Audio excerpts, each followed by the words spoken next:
Bonjour, bonjour et bienvenue à un nouveau E-Café juridique avec pour l'instant Pauline Larocque qui est avec nous Bonjour à tous. et très bientôt Solène qui va nous rejoindre, Solène Herouet également qui va nous rejoindre. Donc on reprend les bonnes habitudes, j'espère que vous allez très très bien. Il y a eu beaucoup de choses qui se sont passées depuis notre dernière rencontre webinar en fin d'année 2021. L'objectif, c'est toujours la même chose, c'est en 1 heure faire le tour de l'actualité juridique, mais également législative et réglementaire, et puis jurisprudentielle. Évidemment, on aura une grosse partie sur l'actualité Covid, donc j'espère surtout que vous êtes passé à travers. Mais voilà, il y a plein de sujets pour les entreprises autour du Covid, et puis on verra, il y a beaucoup de sujets autour de l'égalité homme-femme, autour de les modifications de paye, et puis plein d'autres sujets. Le pari, c'est toujours de tenir en 1 heure, et puis évidemment, on reste à votre disposition à l'issue du webinar par contact direct. Hein. On vous enverra un petit message à l'issue du webinar. Vous aurez accès également au replay. Donc, si vous pouvez pas rester toute la session, vous inquiétez pas, vous pouvez la revoir. Et puis, et encore une fois aussi, hein, peut-être vous donner quelques précisions sur RH Partner. Donc RH Partner, aujourd'hui, donc, on est un acteur national, hein, présent sur France entière, plus d'une centaine de salariés, et on intervient sur 4 domaines principalement. Le recrutement, le conseil RH, conseil management, tout ce qui va permettre d'aider en fait nos clients pour mieux travailler et avec leurs équipes, l'évolution professionnelle à travers toutes les prestations individuelles, et puis également la gestion des collectifs, hein, des problématiques collectives et de transformation collective. Voilà, donc entre-temps, Solène est arrivée parmi nous. Merci à toi d'être là. Merci à vous. Et puis, je vous laisse la parole pour cette petite heure d'actualité juridique. Merci à vous. Merci Serge. Alors, donc on vous propose de commencer, bon, comme d'habitude, hein, on va faire législatif d'abord, jurisprudence après. Et on est obligé de commencer par l'actualité qui est toujours en lien avec la situation sanitaire, et plus particulièrement les questions d'activité partielle. Alors, rappelez-vous, premier confinement, les ordonnances de mars 2020 qui ont apporté un certain nombre de dérogations au régime de l'activité partielle, avec des dérogations sur les taux de l'allocation, les taux de l'indemnité, sur les conditions de mise en place, où il y avait une rétroactivité possible dans l'intervention du CSE. Il y a également des modifications sur les durées maximales de recours et sur la possibilité d'imposer l'activité partielle aux salariés protégés. Donc depuis 2020, on a eu quasiment toutes les mesures qui ont été prolongées sur l'année 2021, avec malgré tout un retour progressif à la normale. Donc là, on a de nouveau un certain nombre de mesures qui sont prolongées sur 2022 et on va voir lesquelles. Donc on a eu en fait sur le dernier trimestre 2021 une succession de textes qui sont venus prolonger certaines mesures. Donc il y a eu tout d'abord l'ordonnance du 22 septembre 2021 qui, elle, a prévu 3 types de mesures qui seront prolongées du coup jusqu'au 31 décembre 2022. Okay. Donc il y a eu tout d'abord la prolongation de la possibilité d'avoir recours à l'activité, d'imposer l'activité partielle pour les salariés protégés, d'accord, sans leur accord. Deuxième prolongation concernant toutes les règles qui étaient applicables en matière de rémunération minimale garantie sur les questions de taux. Et troisième mesure, rappelez-vous, avant les ordonnances de mars 2020, lorsque des salariés faisaient certaines formations pendant les périodes d'activité partielle, qui devaient être prises en compte par le FNE Formation, ils bénéficiaient non pas de l'allocation d'activité partielle, mais de 100% de la rémunération. Il y avait un maintien intégral. Cette mesure, elle avait été suspendue, en fait, pendant le Covid. Et là, une nouvelle fois, ça a été prolongé en 2021 aussi, et une nouvelle fois, cette suspension, elle a été prolongée jusqu'au 31 décembre 2022. Ensuite, on a eu une loi en novembre 2021 qui, elle... déjà, cette loi, elle est venue permettre de nouveau, pour l'année 2022, à l'État de prendre des mesures restrictives par voie d'ordonnance, d'accord. Et elle a également prévu 2 autres types de mesures. Première mesure sur l'activité partielle des personnes vulnérables, donc qui a donc été une nouvelle fois prolongée. Donc, pour rappel, les personnes vulnérables, ce sont celles qui remplissent en fait 3 critères. Il y a une impossibilité de télétravailler, le risque de développer une forme grave compte tenu d'un certain nombre d'affections en fait que doit avoir la personne, et le fait d'avoir un poste de travail qui expose la personne à de fortes densités virales et donc en contact avec des personnes, essentiellement. Donc l'activité partielle pour les personnes vulnérables, ça a aussi été prolongé, d'accord. Et autre prolongation, c'est l'alignement du régime social de l'indemnité complémentaire sur l'indemnité légale. Là aussi, petit rappel, l'indemnité d'activité partielle, elle bénéficie d'un régime social de faveur, d'accord, en matière de cotisation sociale. Et en 2020, certaines ordonnances avaient prévu que si l'employeur décide d'aller au-delà du minimum légal, s'il veut compléter le salaire, par exemple, jusqu'à 100% du salarié, donc au-delà du minimum, eh bien, la part de complément, elle bénéficie du même régime social de faveur. Et cette mesure, elle a été une nouvelle fois prolongée. D'accord. Bon, il y a une limite, par contre, dans la limite de 3,5 SMIC. 3,15 SMIC, pardon.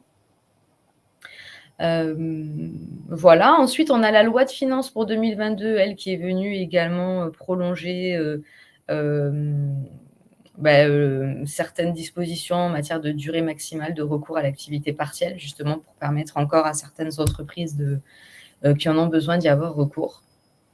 Et ensuite, on a eu des modifications sur la question des taux. Donc là, je vous propose de faire un petit rappel sur où est-ce que nous en sommes, sur les taux en fonction des secteurs. Donc là, c'est pareil, il y a eu une baisse en fait pour le cas général, c'est le cas de toutes les entreprises qui ne sont pas dans les secteurs protégés, d'accord. Et je sais que pour tous les webinaires qu'on a été amenés à faire pour 2021, à chaque fois, on annonçait une baisse du taux de prise en charge de l'allocation, du taux de remboursement pour l'employeur.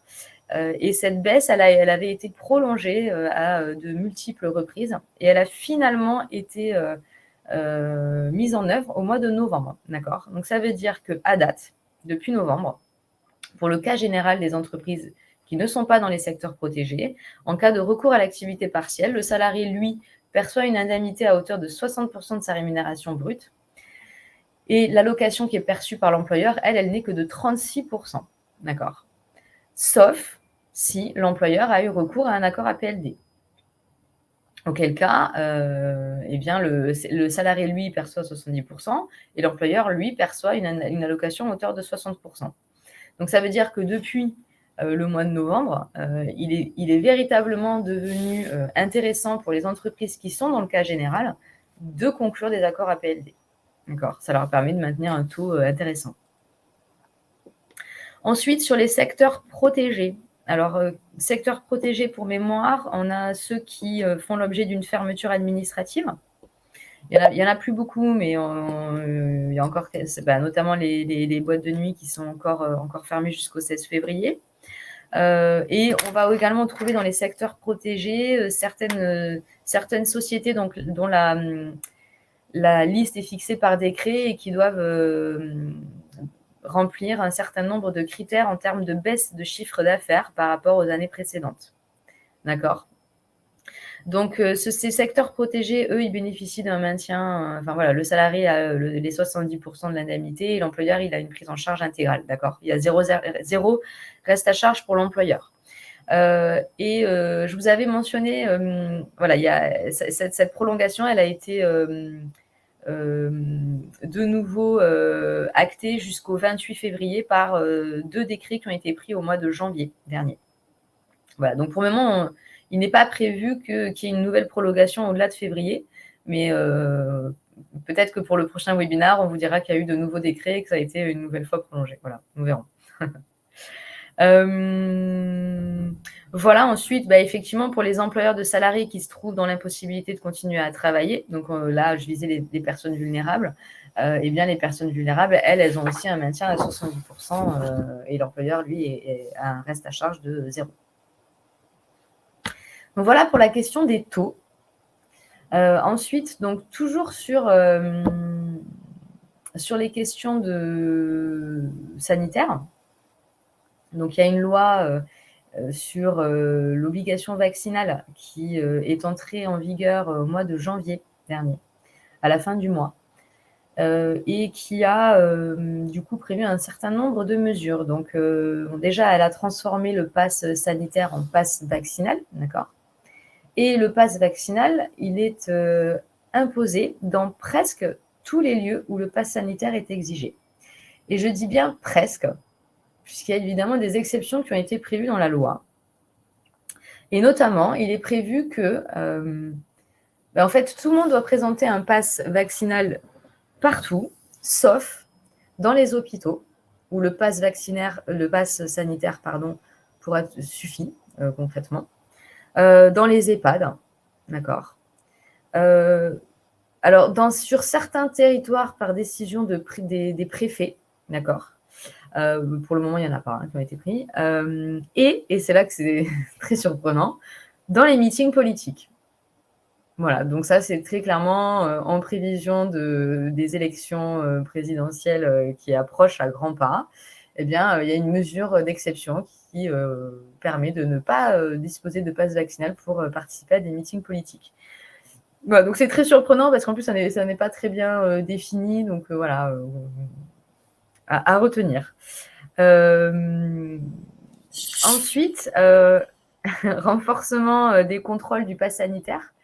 Alors, désormais, vous l'avez peut-être déjà constaté, mais là où jusqu'à présent, les restaurateurs, les gérants de bars, etc., enfin tous les lieux où sont contrôlés les passes sanitaires, eh bien, pour autant, les gérants ne pouvaient pas vérifier la concordance entre la carte d'identité et le pass.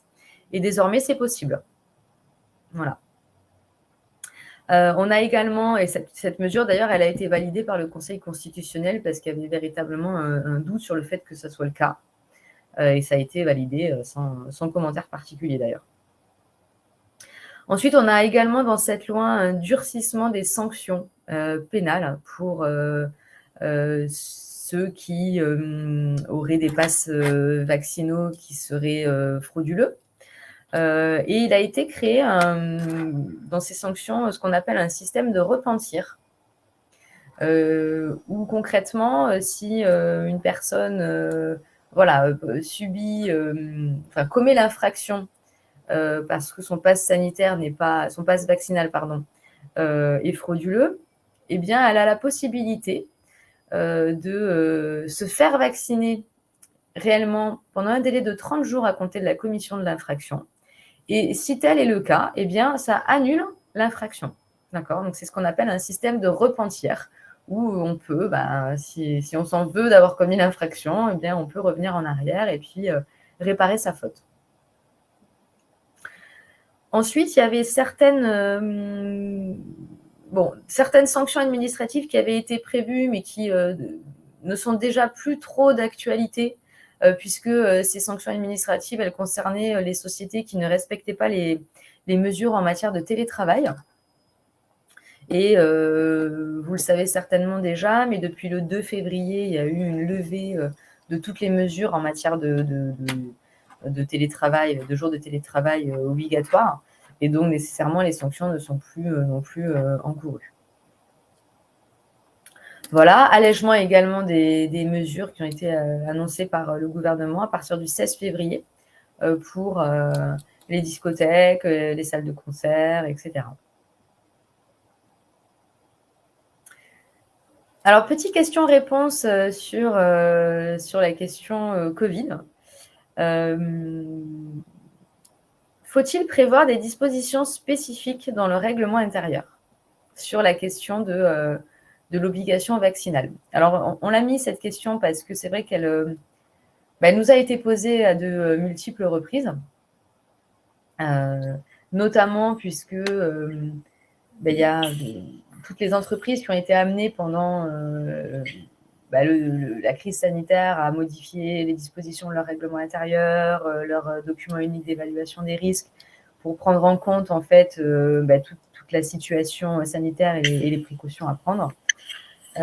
Mais pour autant, concernant l'obligation vaccinale, il n'y a pas de modification à prévoir dans le règlement intérieur parce que cette obligation, elle s'impose par la loi, en fait.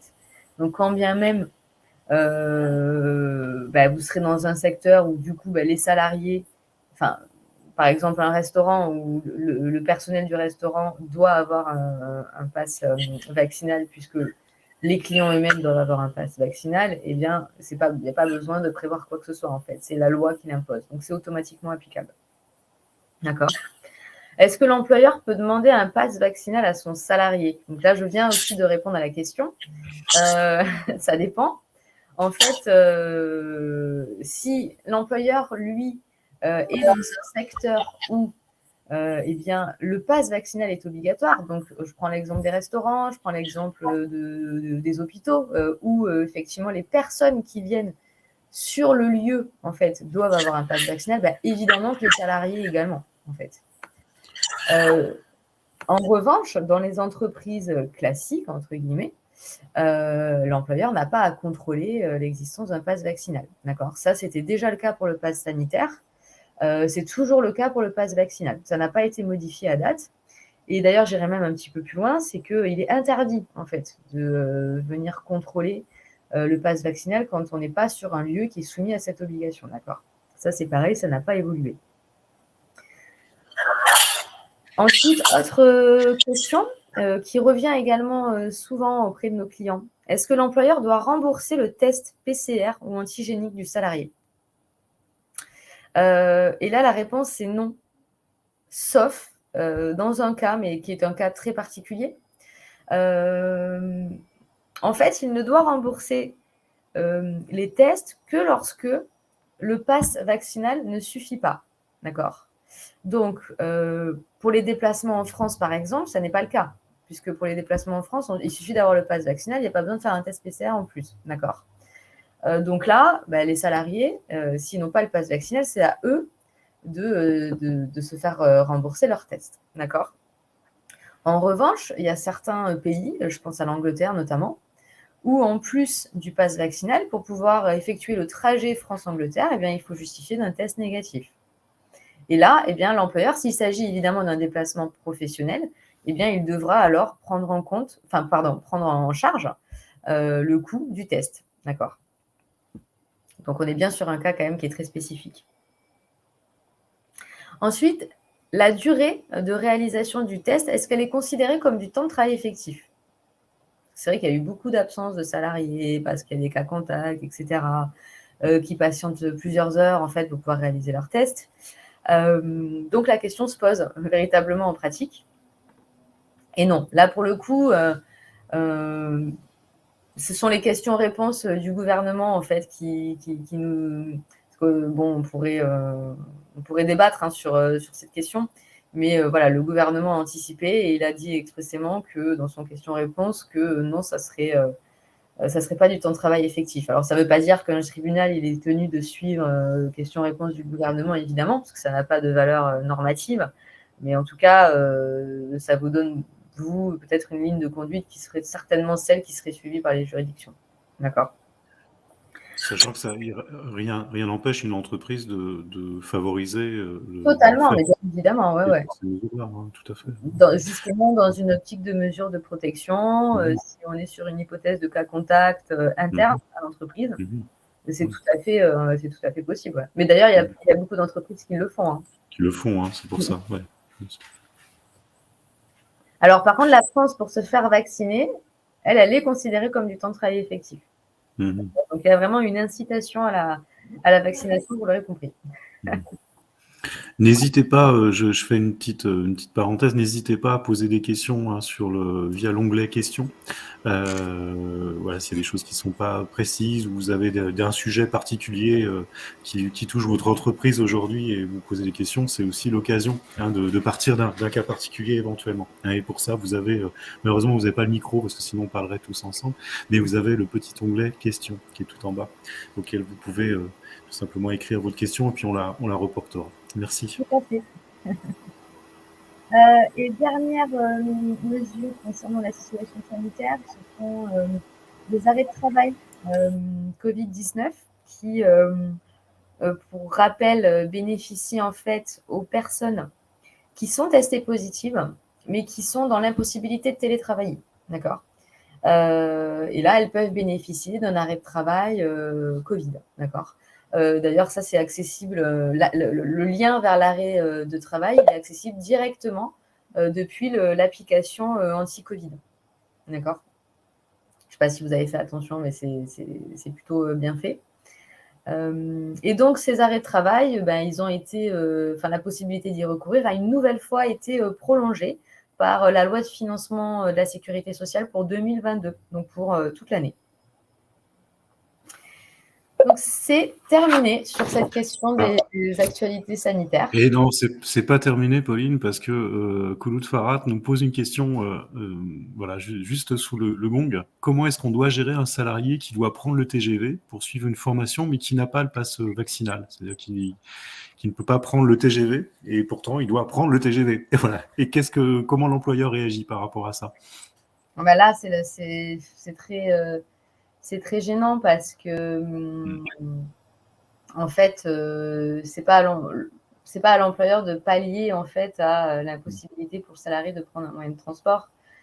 Donc, il n'y a pas de bonne ou de mauvaise réponse à cette question, mais c'est vrai que pour autant, l'employeur ne peut pas imposer à un salarié de se faire vacciner juste parce qu'il doit prendre le TGV, d'accord. Et pour autant, le salarié, lui, il est tenu de remplir certaines obligations en vertu de son contrat de travail. Et donc, s'il ne peut pas se rendre à un lieu en TGV, ce serait à lui, normalement, de prendre ses dispositions pour avoir recours à un autre mode de transport, d'accord. Mais c'est pas à l'employeur d'essayer de trouver des solutions pour pallier cette difficulté. Merci. Merci pour la réponse.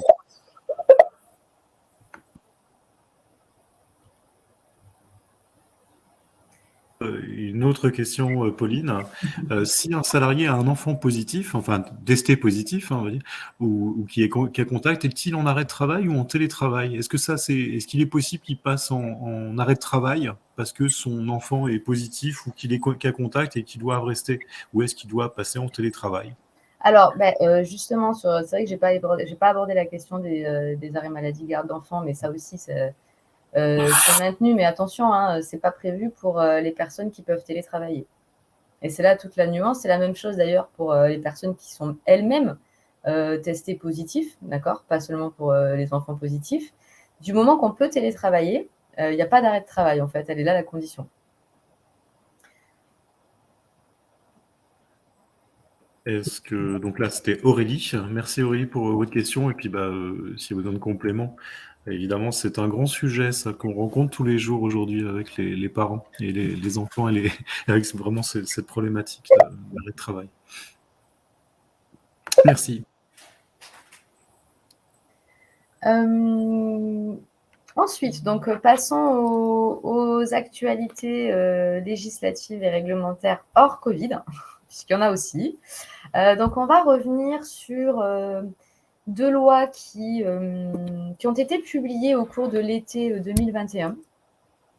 Mais il nous semble important d'en reparler parce qu'il y a notamment quelques mesures qui entrent en vigueur là prochainement.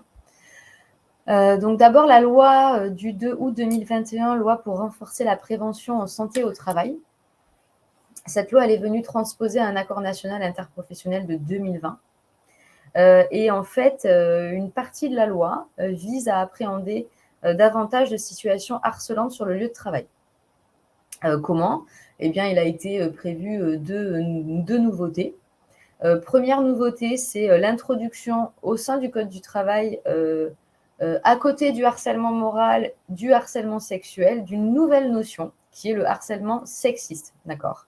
Donc, c'est-à-dire que, est à présent répréhendé, sont à présent répréhendés les propos, comportements à connotation non plus seulement sexuelle, mais également sexiste. D'accord.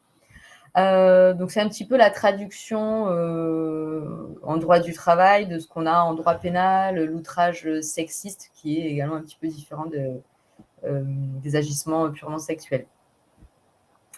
Et deuxième modification, il a été également introduit la notion de harcèlement sexuel collectif. Et c'est assez intéressant parce que je vous laisserai aller lire la façon, voilà, on l'a reproduit dans le support, mais la façon dont c'est défini, c'est quand même assez intéressant puisque concrètement, ce harcèlement collectif, ça veut dire qu'il peut, rappelez-vous, normalement, il faut qu'il y ait des agissements répétés pour qu'il y ait un harcèlement. Et là, dans ce harcèlement collectif, eh bien, ces agissements répétés, ils peuvent venir de personnes différentes sans qu'une personne ait eu un agissement répété. Donc, ça veut dire que si un cumul d'agissements individuels est répréhensible, eh bien, le cumul constitue un harcèlement sexuel collectif. Que le harcèlement ait été concerté ou pas entre les personnes qui l'ont constitué. Donc, c'est quand même assez intéressant. On va voir comment... En fait, j'ai hâte de voir comment ça va être mis en application, en pratique, parce que c'est quand même assez difficile à saisir, en fait, comme infraction. Mais voilà. Donc, vous l'aurez compris, l'idée de toutes les réformes de ces dernières années sur toutes ces questions d'agissement sexiste, de harcèlement, etc., c'est vraiment d'essayer d'appréhender tout ce qui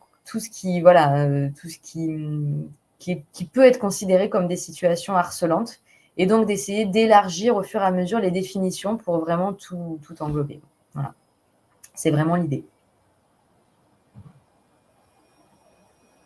Ensuite, sur la question de la loi portant lutte contre le réchauffement climatique, loi qui a été également publiée à l'été 2021, en août. J'en avais déjà parlé un petit peu dans des précédents webinaires de cette loi, mais il me paraît important de revenir quand même sur le sujet parce que les apports sont relativement importants concernant le CSE. En fait, cette loi, elle a véritablement donné des attributions environnementales au comité social et économique. C'est vraiment la consécration légale, en tout cas, de ces attributions. Et il y avait eu des préalables quand même à cette loi, c'est-à-dire que depuis maintenant plus d'une vingtaine d'années, le sujet de donner ces attributions au CSE a été évoqué à de multiples reprises. En 2001, avec la loi NRE qui l'avait déjà prévu dans le Code du commerce pour les très grandes entreprises et les sociétés cotées. Pendant le Grenelle de l'environnement en 2007, il avait été évoqué la question de donner de telles attributions au CSE. Les partenaires sociaux avaient été invités à réfléchir sur le sujet, mais il n'y avait pas eu de suite pendant plus d'une dizaine d'années. Et donc, c'est en 2021 qu'on a véritablement eu cette loi qui, pour le coup, est très claire en la matière et elle prévoit concrètement 4 mesures. Première mesure, c'est la modification de l'article 2312-8 du Code du travail, qui est vraiment l'article phare sur les obligations d'information-consultation ponctuelles lorsque l'entreprise envisage la mise en œuvre d'un projet qui impacte la marge générale de l'entreprise, les conditions de travail, etc. Et cet article, il a été modifié pour introduire une obligation d'information-consultation sur, et je dis bien consultation, sur les conséquences environnementales des décisions et projets qui sont prises par l'entreprise. D'accord ? Donc, ça veut dire, pour exemple, que en matière de projet de déménagement, projet qui normalement fait l'objet d'une information-consultation du CSE, eh bien, les employeurs doivent désormais aussi, dans le cadre de cette consultation, informer et consulter le CSE sur les conséquences environnementales du déménagement de ce projet. Et donc, qu'est-ce que c'est les conséquences environnementales ? Ça, c'est à l'employeur de le déterminer, d'accord ? Ça n'est pas fixé par la loi. Mais c'est très large, en fait, parce que des conséquences environnementales, il y en a à tout niveau. Il y en a sur le trajet fait par les déménageurs entre l'ancien et le nouveau lieu de travail. On va en trouver sur le changement de trajet par les salariés qui doivent se rendre sur leur nouveau lieu de travail. Est-ce que ce changement de trajet va avoir un impact environnemental ? Il va y avoir des incidences sur le lieu de travail en lui-même. Est-ce que quel est le système de chauffage, comment ont été achetés les meubles aussi pour construire, pourquoi pas, hein, on peut aller très loin hein, pour meubler le local. Voilà, c'est vraiment très très large. Donc pour le moment, on a assez peu de recul hein, sur cette obligation. Donc elle va se construire en fait au fil du temps. Ce qui est certain, c'est que cette obligation, elle existe et donc il faut se poser sur chaque type de projet et réfléchir à quelles sont potentiellement les conséquences environnementales et comment on va essayer d'informer au mieux le CSE sur ce sujet. Deuxième modification, donc là on n'est pas sur de la consultation, on est sur de l'information.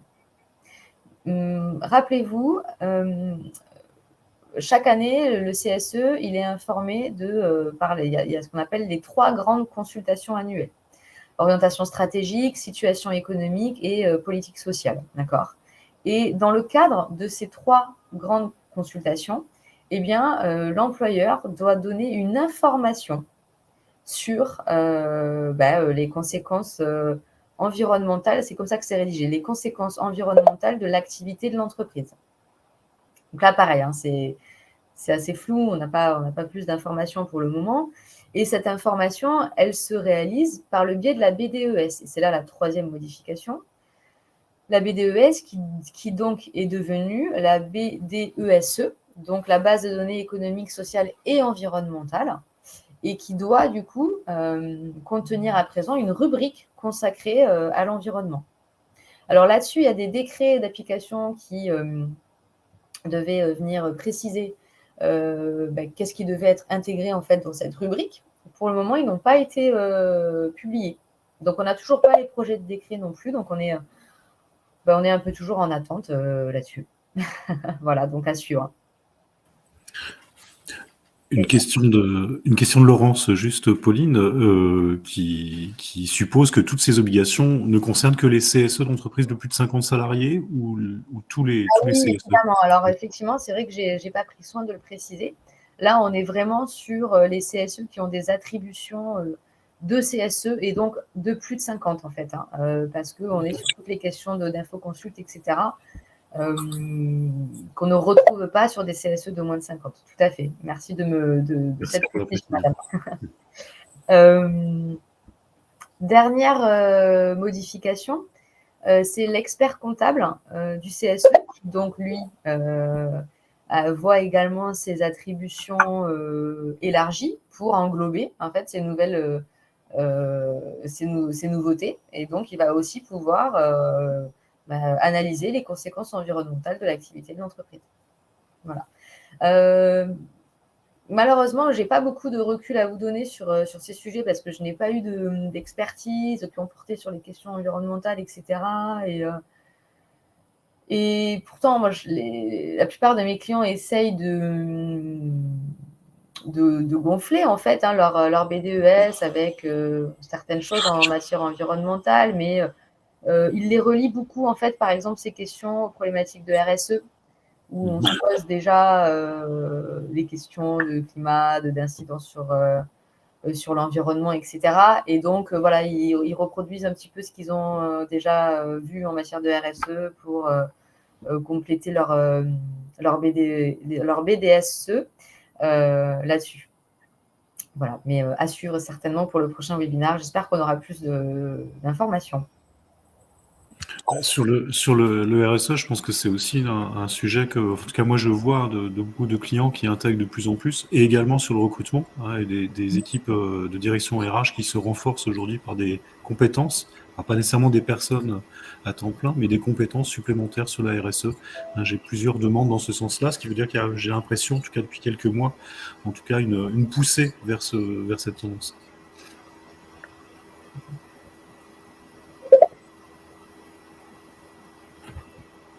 Alors, dernière actualité législative de cette fin d'année, c'est la loi RIC 100 On l'appelle aussi la loi égalité professionnelle et elle est venue en fait préciser certaines indications concernant notamment la publication de l'index égalité homme-femme et est venue aussi ajouter en fait un nouvel indicateur pour certaines entreprises.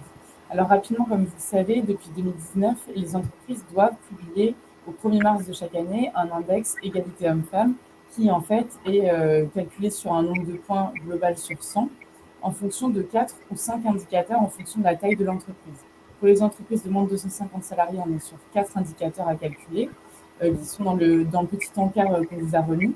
Et donc, pour plus de 250 salariés, on a 5 indicateurs, à savoir écart de rémunération entre les hommes et les femmes, écart de répartition des augmentations individuelles, écart de répartition des promotions, augmentation des rémunérations au recul du congé maternité et la parité parmi les 10 plus grosses rémunérations d'entreprise.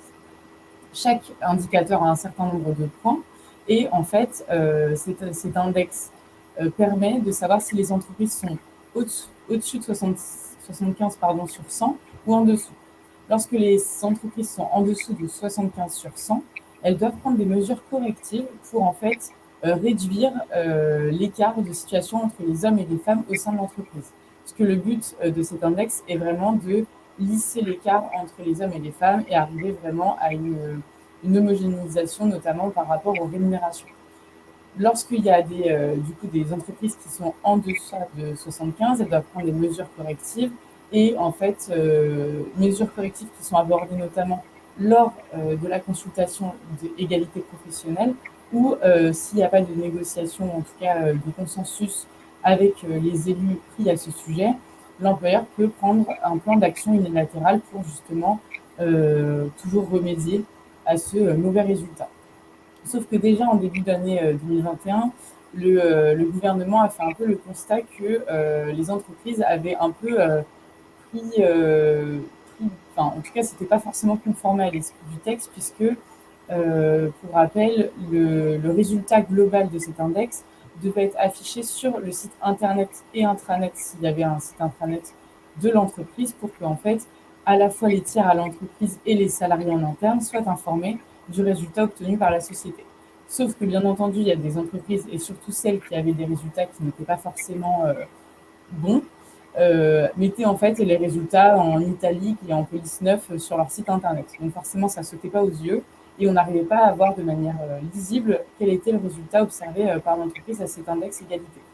Du coup, déjà en début d'année 2021, il a été imposé aux entreprises non plus déjà de publier le seul résultat global, mais le résultat pour chaque indicateur, pour voir vraiment à quel niveau en fait il y a une différence entre les femmes et les hommes salariés, et ensuite du coup la note globale et de manière lisible. Donc c'est plus possible de passer un peu entre les mailles du filet et de publier ça en bas de page sur ce site internet. Il faut vraiment que ça soit lisible par les tiers à l'entreprise et encore une fois par les salariés. Donc ça, c'était déjà un peu la nouveauté de ce début d'année 2021 sur l'index égalité homme-femme. Et dernièrement, donc du coup, ça c'est la loi Rixin qui a été prise le 24 décembre dernier, est venue du coup apporter d'autres informations et un nouvel indicateur. Ce nouvel indicateur, il concerne seulement les entreprises de plus de 1000 salariés et en fait vise à obtenir une parité des hommes et des femmes parmi les cadres dirigeants et les instances dirigeantes au sens du Code du commerce. Donc, en pratique, c'est quoi? Il va falloir tendre à une parité homme-femme au sein, par exemple, du COMEX, des conseils d'administration.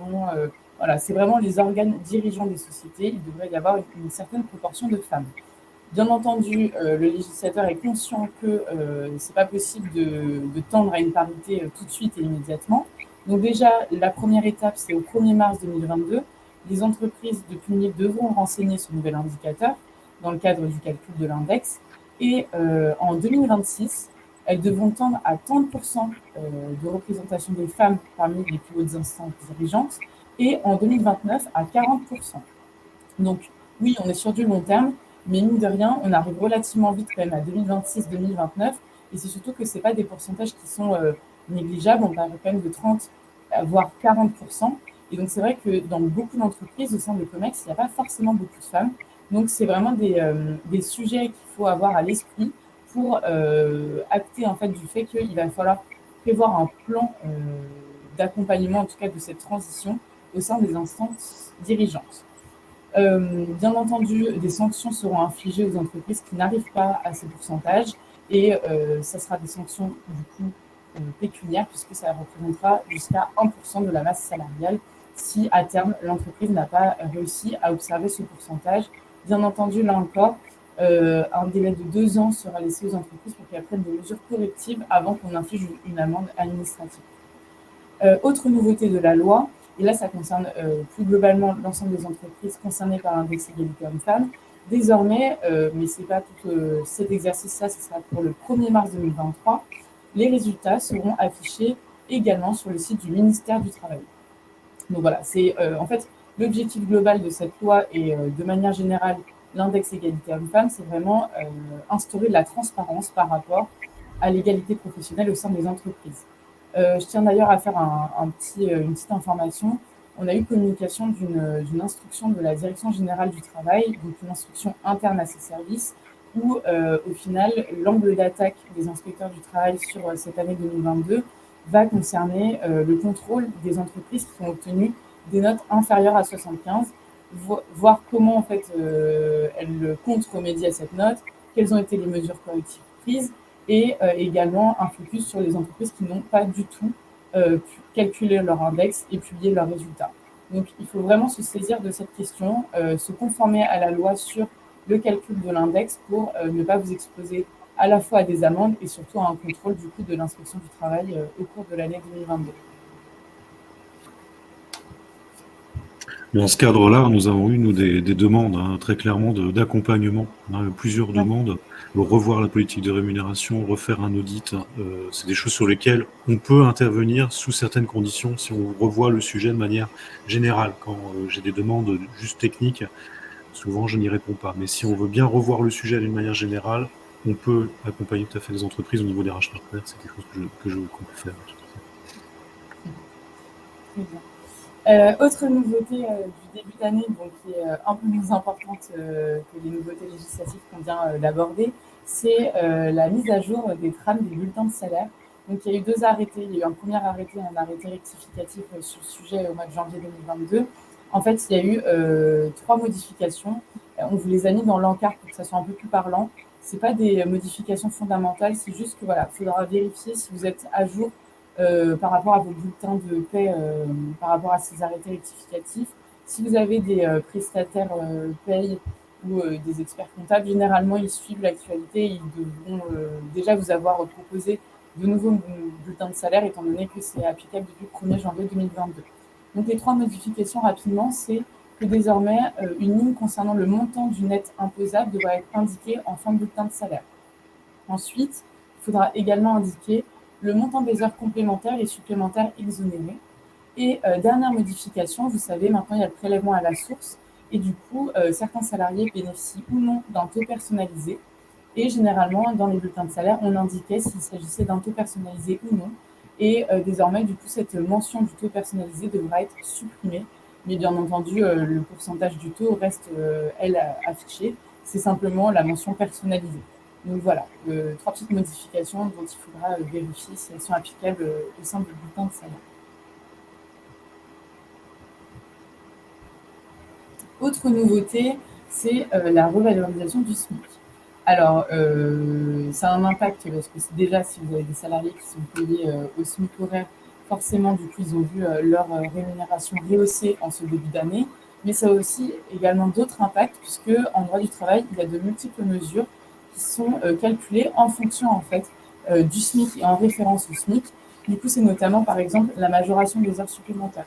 Donc là, il faudra du coup juste bien regarder si dans vos outils paye, ça a bien été mis à jour pour le calcul.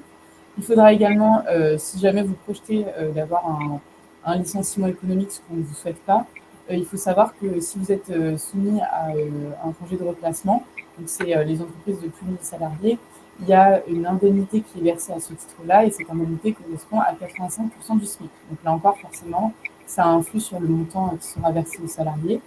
Et autre impact de cette revalorisation, ça concerne les contrats d'apprentissage et les contrats de professionnalisation, puisque comme vous le savez, pour ces contrats, la rémunération qui est attribuée aux salariés dépend en fait du SMIC également. On est sur un pourcentage de 55% du SMIC pour les 16-20 ans, par exemple, en contrat de professionnalisation, et 70% du SMIC pour les 20-25 ans.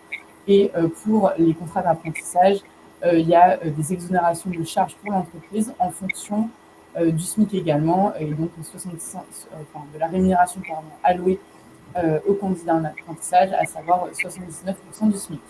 Donc voilà, des petits impacts qu'il faut également vérifier.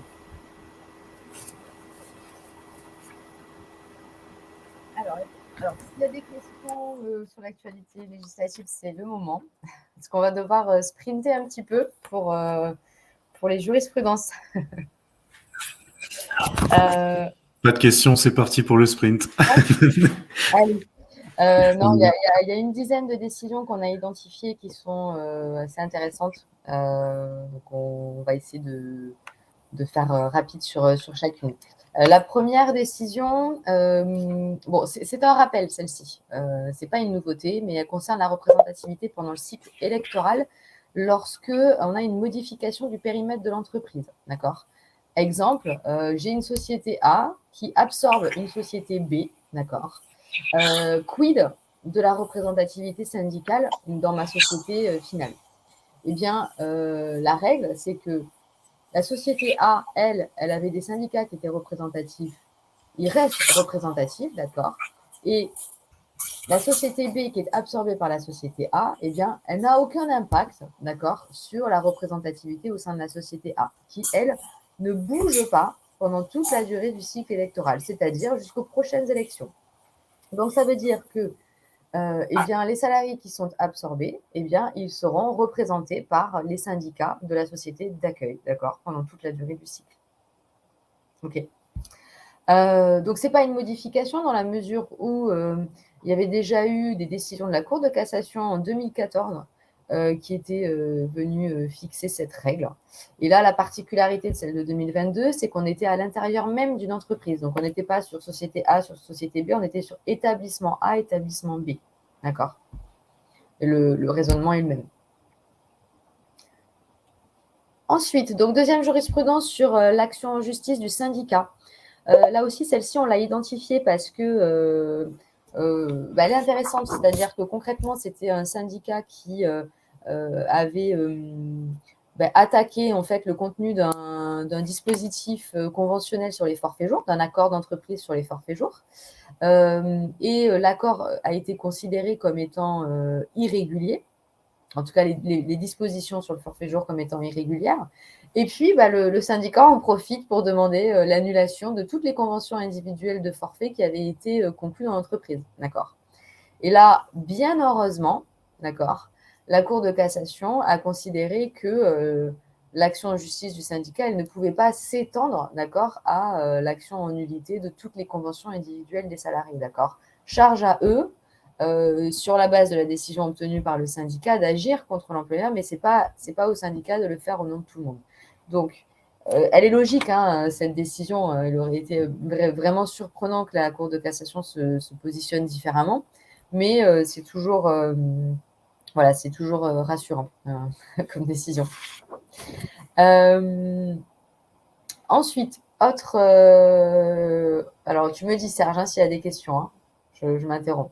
Je poursuis mon sprint, mais je peux pas de questions, puis j'ai passé un petit message. De toute façon, s'il y avait des questions, on y répondrait et on retransmettrait. Voilà, mais pour l'instant, pas de questions, mais beaucoup d'attention. C'est bien. Très bien. Alors là, on change de thématique. On est sur la question de la prescription de la sanction disciplinaire.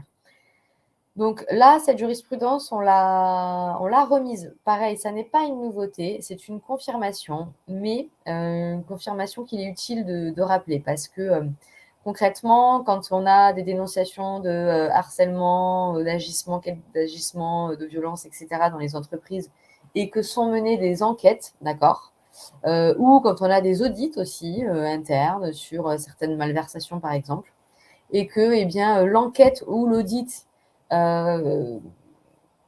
permet à l'employeur d'avoir la certitude sur la commission d'une faute par un salarié, eh bien, le délai de prescription de la sanction ne commence à courir qu'à compter de la réception de l'audit ou du rapport d'enquête, en fait.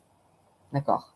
Donc, ce n'est pas au moment de la commission des faits, ce n'est pas au moment où on décide de mettre en œuvre une enquête, un audit, c'est au moment où celle-ci, elle est achevée et où l'employeur, il est en mesure, en fait, d'avoir une connaissance exacte du fait qu'il y a eu un agissement fautif. Et pourquoi on le rappelle? Parce que systématiquement, dans les contentieux prud'hommes que nous avons sur ces questions-là, eh bien, les avocats côté salarié contestent en fait la prescription des faits fautifs. Ils tentent à chaque fois, et donc on est obligé de revenir sur cette question de la prescription systématiquement. Et là où potentiellement on peut avoir des difficultés, et donc j'attire votre attention là-dessus, c'est qu'il y a beaucoup d'entreprises qui ne prennent pas la précaution de dater leur rapport. D'accord? Donc, elles font des rapports d'enquête, etc., qui sont certes voilà, très, très complets, mais elles ne le datent pas. Et donc, parfois, on est en difficulté pour prouver en fait la date à laquelle l'employeur a véritablement pu initier l'action disciplinaire. Donc, vigilance sur vos apports, sur vos rapports d'enquête.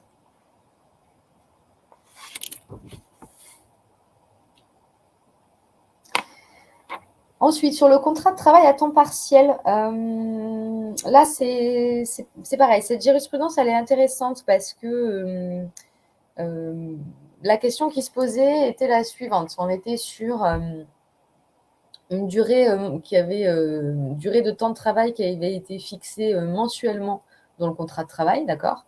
Donc, on n'était pas sur une appréciation hebdomadaire du temps de travail, mais sur une appréciation mensuelle. Et la question, c'était est-ce que du coup, je me place à la semaine ou au mois pour déterminer les heures supplémentaires? La règle, quand on est sur une durée mensuelle, c'est que c'est à la fin du mois qu'on va regarder si le temps de travail a été dépassé ou pas. Et donc, si le salarié, là, en l'occurrence, a fait des heures, non pas supplémentaires, mais complémentaires, parce que c'est un salarié à temps partiel. Et il se trouve que ce salarié, il avait dépassé, en fait, les 35 heures, donc la durée du travail à temps complet sur une semaine. Mais quand on regardait sur le mois au total, il n'atteignait pas la durée mensuelle à temps complet, d'accord? Et la Cour de cassation a considéré que, pour apprécier si le contrat de travail doit être requalifié ou non en contrat de travail à temps plein, eh bien, on va regarder si sur une semaine, il y a eu l'atteinte du temps de travail complet. Donc, s'il y a eu atteinte des 35 heures. Même si l'employeur était parti sur une appréciation mensuelle et qu'au mois, eh bien, le temps n'était pas atteint. Donc, elle est très problématique, cette jurisprudence, parce que là, on était sur le mois, mais ça veut dire que lorsqu'on est sur des temps partiels annualisés, eh bien, normalement, on pouvait faire varier, il aurait été logique en tout cas que la Cour de cassation considère qu'on puisse faire varier la durée du temps de travail des salariés à temps partiel sans faire aucune appréciation hebdomadaire, mensuelle, et qu'on regarde simplement à la fin de l'année si on a des heures complémentaires et si potentiellement on atteint l'équivalent d'un temps complet. D'accord? Et malheureusement, cette jurisprudence qui, certes, concerne une appréciation mensuelle, mais dont le raisonnement peut être transposé au temps partiel annualisé, eh bien, elle veut dire que non, en fait, l'employeur, il y a une double contrainte. Non seulement il y a l'appréciation mensuelle ou annuelle, mais il y a aussi l'appréciation hebdomadaire où le salarié ne doit pas atteindre 35 heures. D'accord? Donc, vigilance là-dessus. Il faut se limiter à 34h50.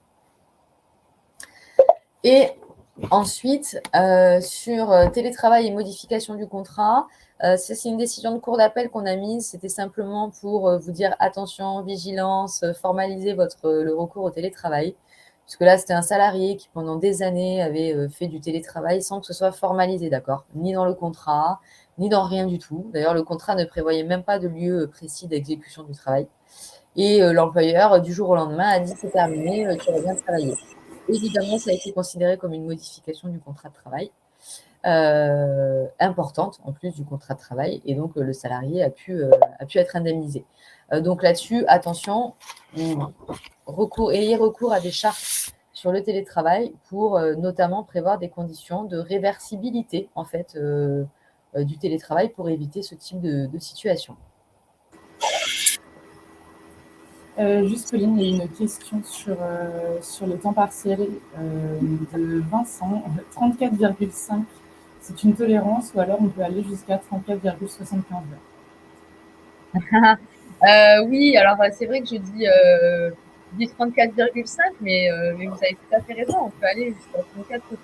La limite, en fait, c'est 35. Donc, on peut même aller jusqu'à 34,85, hein, 34,90. Mais bon, il vaut mieux pas trop jouer non plus quand même en matière de temps partiel, parce que si on commence à jouer sur des simples quarts d'heure, on prend peut-être un petit peu plus de risques. Mais théoriquement, c'est possible en tout cas. Je pense que Vincent l'a bien compris par ce message. Autre jurisprudence en matière de harcèlement sexuel et rupture conventionnelle. Comme vous le savez, la rupture conventionnelle, c'est un accord amiable entre l'employeur et le salarié qui permet de rompre le contrat de travail moyennant l'indemnité de rupture conventionnelle. Sauf que, surtout au cours de l'année 2021, on a eu beaucoup de jurisprudence rendue sur des remises en question de rupture conventionnelle. C'est peu courant comme contentieux, parce que justement, vu que c'est amiable, il y a peu de contestation. Sauf que, en fait, lorsque la rupture conventionnelle est conclue dans un contexte, par exemple, de pression, il y a vice du consentement. Et là, en fait, l'arrêt en question, c'est exactement cette situation, à savoir qu'en fait, une salariée faisait l'objet d'un harcèlement sexuel, a été poussée à la signature d'une rupture conventionnelle et du coup, par la suite, a remis en cause la rupture conventionnelle conclue, puisque au final, elle n'était pas forcément totalement titulaire de ce consentement. En tout cas, son consentement n'était pas libre et éclairé. Et donc, du coup, forcément, la rupture conventionnelle a été annulée. Donc, vraiment, faire preuve d'attention lorsque vous concluez des ruptures conventionnelles, à prendre en compte un contexte un peu plus global. Est-ce que le salarié vient de devoir notifier une sanction? Parce qu'il pourrait dire oui, mais en fait, on m'a dit, vu que tu viens de te faire notifier une sanction, si tu conclus pas une rupture conventionnelle, en fait, la prochaine étape, c'est un licenciement. Donc, voilà, tout ça, s'il y a un arrêt maladie, voilà, bien prendre en compte tous ces facteurs si vous concluez une rupture conventionnelle. Ensuite, autre jurisprudence, toujours en matière de harcèlement, c'est en matière de harcèlement moral et l'annulation du licenciement d'un salarié protégé. Alors, comme vous le savez, lorsqu'on a des salariés protégés, on demande une autorisation de licenciement. Là, en l'occurrence, elle avait été accordée, sauf que l'autorisation a par la suite été contestée devant la juridiction administrative et a finalement été annulée. Et lorsqu'une autorisation de licenciement est annulée, le salarié protégé a le droit à sa réintégration au sein de l'entreprise, puisqu'en fait, il n'aurait pas dû être licencié. Sauf qu'il y a quand même un tempérament à ce principe, puisque là, en l'occurrence, en fait, le salarié protégé avait fait l'objet d'un licenciement pour des motifs de harcèlement moral. Et en fait, l'autorisation avait été annulée, non pas sur le motif du licenciement en tant que tel, mais sur un vice de forme. Donc, typiquement, un vice de forme, c'est non-respect des délais entre la convocation entretien préalable et l'entretien préalable. Donc, ce n'est pas forcément sur le fond du licenciement en tant que tel. Et du coup, ça a eu pour incidence que l'employeur s'est opposé à sa réintégration, puisque, en l'occurrence, en fait, le salarié avait vraiment été harceleur. Donc, c'était dangereux pour les salariés qui avaient été harcelés, donc victimes, d'avoir le salarié, en tout cas auteur des faits, qui revenait au sein de l'entreprise. Donc là, pour le coup, l'employeur avait le droit de s'opposer à la réintégration du salarié protégé. De finaliser solennellement. Oui, jurisprudence un peu plus d'actualité, parce qu'il y a beaucoup d'entreprises qui doivent procéder aux nouvelles élections professionnelles pour le renouvellement de l'instance du CSE. Ça tombe cette année, normalement, la première échéance pour les entreprises qui avaient mis en place le CSE au plus tôt. Et donc là, c'est en matière de vote électronique. Beaucoup d'entreprises ont recours au vote électronique. Et avant de procéder au vote électronique, normalement, il faut qu'il y ait un peu une étude d'impact et un test qui soit fait sur le système de recours au vote électronique pour s'assurer que tout est bien en place et tout fonctionne bien selon les critères posés par la loi. Et du coup, là, alors non, excusez-moi, il y a une erreur, le titre ne correspond pas à la jurisprudence. Bon, c'est une autre jurisprudence, mais bon, c'est pas, elle est tout aussi intéressante. C'est une question de modification du contrat de travail concernant et une sanction disciplinaire et en fait des convictions religieuses. En fait, c'était un salarié de religion hindouiste qui s'est fait muter pour travailler au sein d'un cimetière. Il avait une clause de mobilité et il s'est opposé à sa clause de mobilité en disant non, non, moi je m'y oppose. Sauf que normalement, le salarié, en ne demande pas son accord quand il y a une clause de mobilité, il doit appliquer la demande de son employeur. Et donc, du coup, pour le sanctionner de ne pas avoir appliqué cette clause de mobilité, l'employeur a pris une mutation disciplinaire et l'a muté en fait dans le cimetière en question. Et donc, du coup, la question c'était est-ce que l'employeur était en droit de faire ça, étant donné qu'on opposait une liberté fondamentale à l'encontre de cette mutation, à savoir la liberté religieuse. Et la Cour de cassation a considéré que l'employeur avait été en droit d'imposer cette mutation et de licencier le salarié qui n'avait pas pris acte de ces demandes et des demandes de l'employeur. Et en fait, du coup, lorsqu'il y a des clauses de mobilité, on ne peut pas invoquer du coup une liberté religieuse pour ne pas se conformer à sa clause. Donc, voilà, c'est un peu dans l'alignement de toutes ces jurisprudences. On est dans une démocratie laïque et on ne peut pas opposer à chaque fois des convenances personnelles. On va s'arrêter là peut-être, Serge, puisqu'on a atteint le... C'est comme vous voulez, moi je suis OK pour que vous puissiez faire. Il y avait deux sujets, dont un sur les lanceurs d'alerte, moi qui m'intéresse un peu. Oui. Donc, Ouais, donc moi je suis. c'est la dernière Ouais. question, donc vas-y. Ouais, peut-être. Voilà, et tout le monde est encore présent très sagement. Donc, et puis, il y avait une dernière question sur laquelle on n'a pas pu revenir, mais peut-être qu'on y reviendra. Donc, si on peut décaler. Maintenant, si pour les participants, l'heure, c'est l'heure, n'hésitez pas. En tout cas, on reste en contact pour revoir le replay. Et puis, on vous enverra de toute façon un petit message, un petit coucou avec différents éléments pour rester en contact. Donc peut-être conclure sur des dernières jurisprudences. Alors rapidement, donc effectivement, la dernière jurisprudence concerne en fait la nullité du licenciement d'un lanceur d'alerte. Très rapidement, un lanceur d'alerte, c'est quoi? C'est un salarié qui dénonce des faits qui sont passibles de sanctions pénales. Donc en fait, pour ne pas, en tout cas pour inciter les salariés à dénoncer de tels comportements, par exemple de la part de leurs employeurs, une protection a été instituée, à savoir qu'on ne peut pas licencier un salarié pour avoir dénoncé des faits qui peuvent être passibles de sanctions pénales, et on leur attribue en fait la qualité de lanceur d'alerte.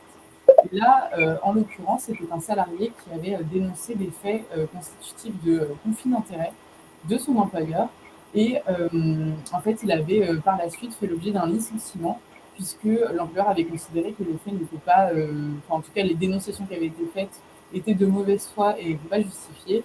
Sauf que la Cour de cassation a considéré que le licenciement était nul parce que pris en violation de ce statut protecteur de lanceur d'alerte. Pourquoi?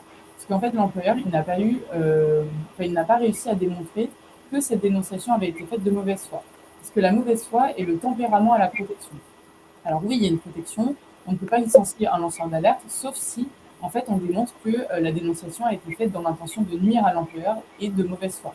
Donc là, en l'occurrence, malheureusement, l'employeur n'a pas réussi à démontrer la mauvaise foi, à savoir que c'est une preuve qui est relativement difficile à rapporter.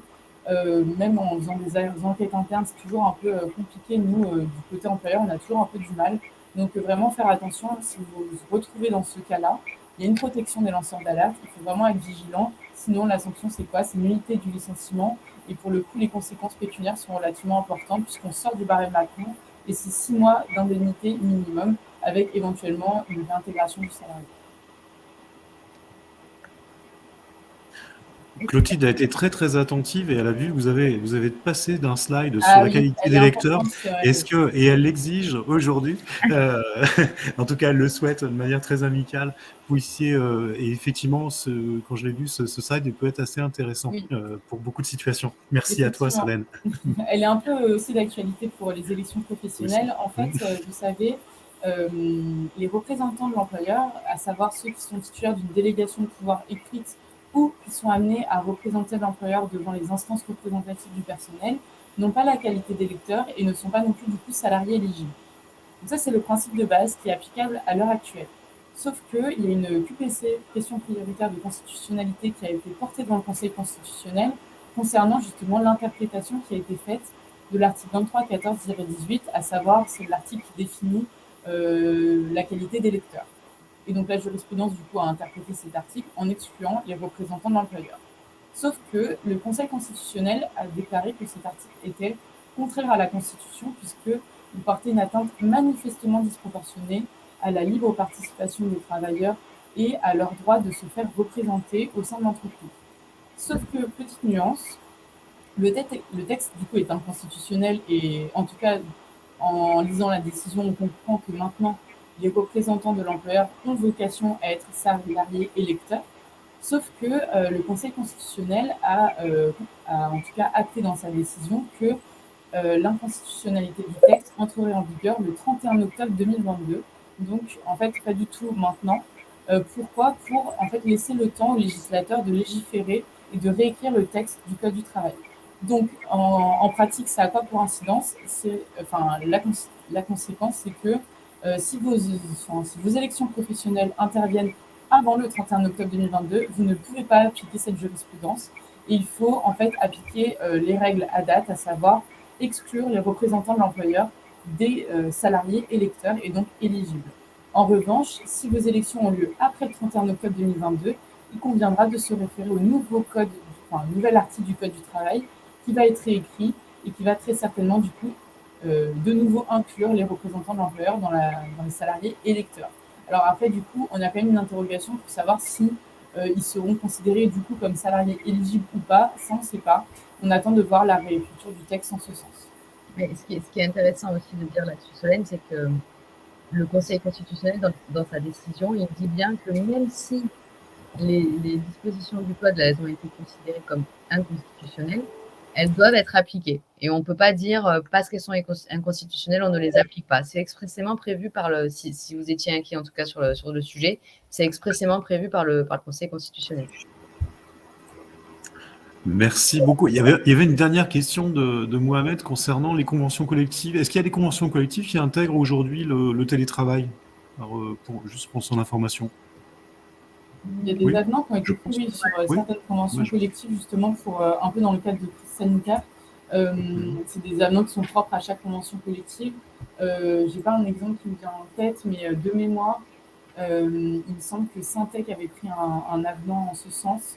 Enfin, je sais que nous, pour certains de nos clients, c'est vrai qu'il y a des conventions collectives les concernant, on avait constaté certains avenants. Après, c'est vrai que nous, on conseille à nos clients de faire des chartes internes pour régir un peu, selon leur modalité, le télétravail au sein de leur entreprise. Je vous ai soumis aux participants une question. Il y a sans doute des thématiques qui sont importantes pour vous. L'important, c'est qu'on soit au plus proche de vos besoins. Donc, n'hésitez pas, vous nous envoyez des messages, vous nous envoyez, nos coordonnées sont très, très accessibles, les réseaux sociaux sont là pour ça. Vous avez des thématiques qui vous importent. Je pense que le télétravail peut être un sujet, mais il y en a plein d'autres. On ne peut pas tout faire, hein, et on a aussi des activités. En tout cas, merci pour toutes vos réactions. On a été plus d'une trentaine et surtout, moi, ce que je vois, c'est une trentaine qui vous êtes restés là. C'est-à-dire, donc, vous étiez bien au chaud, vous aviez un bon café, mais surtout, il y avait des bonnes discussions et des choses très intéressantes, je pense, qui vont vous servir aussi. Hein, c'est l'objectif de ces cafés juridiques. Vous avez les contacts, vous aurez le support également, hein, de présentation accessible, le replay accessible. Et puis, n'hésitez pas, vous avez des questions. Pauline et Solène sont là également pour répondre, dans le cadre aussi, hein, de leurs activités. Et puis, vous avez besoin d'accompagnement, là aussi, RH Partner est là pour vous aider, à aider, et vous apporter du conseil également, et puis vous amener face à différentes situations. Il y a plein de... alors, il y a un zoom sur les élections, il y a plein de choses c'est super intéressant. Christine, merci. Aurélie, merci. Clémence, merci. Laurence, merci. Merci à vous tous. Merci à Françoise également. Et puis, merci à Pauline, merci Solène. Vous avez le mot de la fin, hein, c'est normal. Merci à vous. Merci à tous pour votre participation. À très bientôt. À très bientôt. Merci, au revoir.